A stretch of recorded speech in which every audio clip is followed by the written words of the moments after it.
So the soul in stone has been seen throughout cultures all over the world, and it has been a shamanic tool. It has created the mysteriously erected environments of ceremony, as seen with the Aztecs, the Mayans. This is a stone from Avebury, England, and also we all know the pyramids of Egypt. They have been regarded as ancestors, gods, and were once humans or containing humans within them. They could speak at any moment. Rocks have contained memories of long ago and also the first stories. They have dictated who has the right to rule their lands. Having explored the stories of stone across the world and over time, stones reveal themselves as animated as any living thing.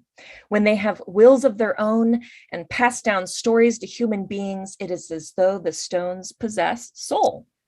The stone and what it signifies exists as part of a meaning-filled landscape. Perhaps a stone can be considered to have soul. It could be because it is part of the anima mundi, the world soul.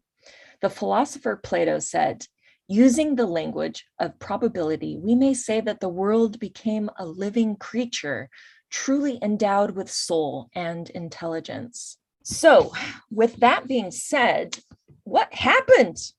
How is it we came to think of rocks and stones and all these other than human entities as dead and inanimate in our modern world?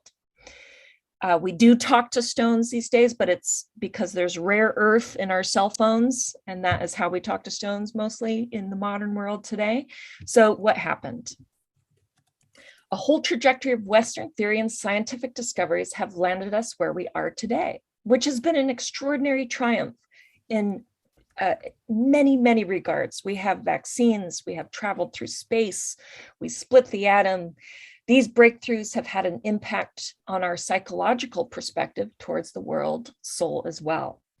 Humans see themselves as objective holders of meaning and intelligence of the world. So we've put ourselves on the top of the pyramid in the Western world, seeing other entities as below us.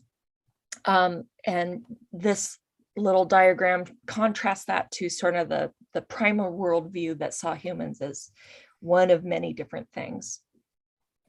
And my good friend that I ran this through yesterday with, she said, oh, it's so interesting that mushrooms and,